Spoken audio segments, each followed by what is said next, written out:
Iran Israel সংঘাতে ইরানকে শায়েস্তা করতে পারমাণবিক স্থাপনা গুড়িয়ে দেওয়ার মিশনে নেমেছিলেন ট্রাম্প।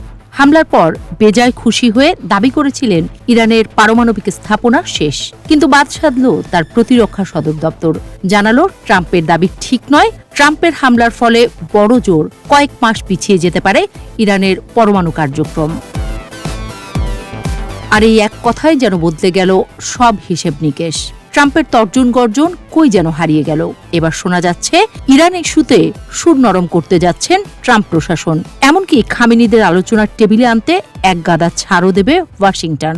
বিশ্লেষকরা বলছেন ইরান যাতে আর ইউরেনিয়াম সমৃদ্ধ না করে সেটি নিশ্চিত করার জন্য রীতিমতো অনুরোধও নাকি করেছে যুক্তরাষ্ট্র। সিএনএনের এক প্রতিবেদনে কয়েকটি সূত্রের বরাতে এ তথ্য তুলে ধরা হয়েছে।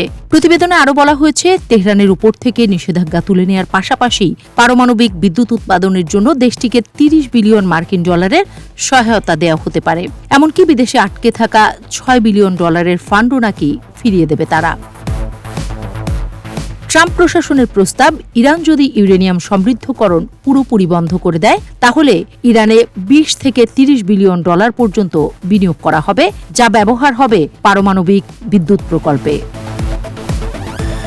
গত শুক্রবার ইরানে মার্কিন হামলার আগের দিন হোয়াইট হাউসে গোপন বৈঠক হয়। ট্রাম্পের বিশেষ দূত স্টিভ উইটকফ, উপসাগরীয় অঞ্চলের কয়েকটি মিত্রদেশ এবং হোয়াইট হাউসের কর্মকর্তারা এই বৈঠকে ছিলেন। তাদের ভাষায় এই বিনিয়োগের অর্থ সরাসরি যুক্তরাষ্ট্র থেকে আসবে না, বরং যুক্তরাষ্ট্রের আরব মিত্র রাষ্ট্রগুলো ইরানের পারমাণবিক বিদ্যুৎ স্থাপনায় অর্থায়ন করবে।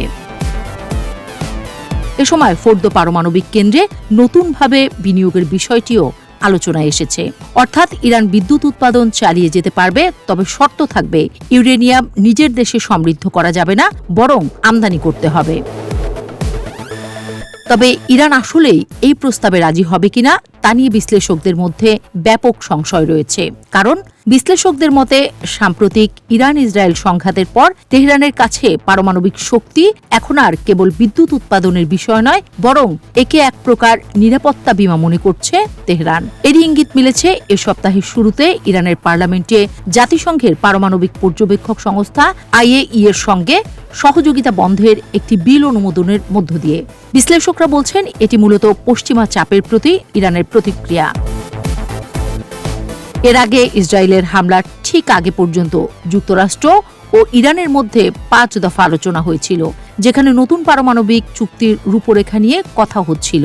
৬ষ্ঠ দফা বৈঠকের জন্য প্রস্তুতিও চলছিল, কিন্তু ইসরায়েলি হামলা সেই প্রচেষ্টাকে স্থগিত করে দেয়। ফলে এখন ইউরেনিয়াম সমৃদ্ধ না করার জন্য খামেনিদের রীতিমতো অনুরোধ করছে যুক্তরাষ্ট্র, অন্তত এমনটি মনে করছেন বিশ্লেষকরা।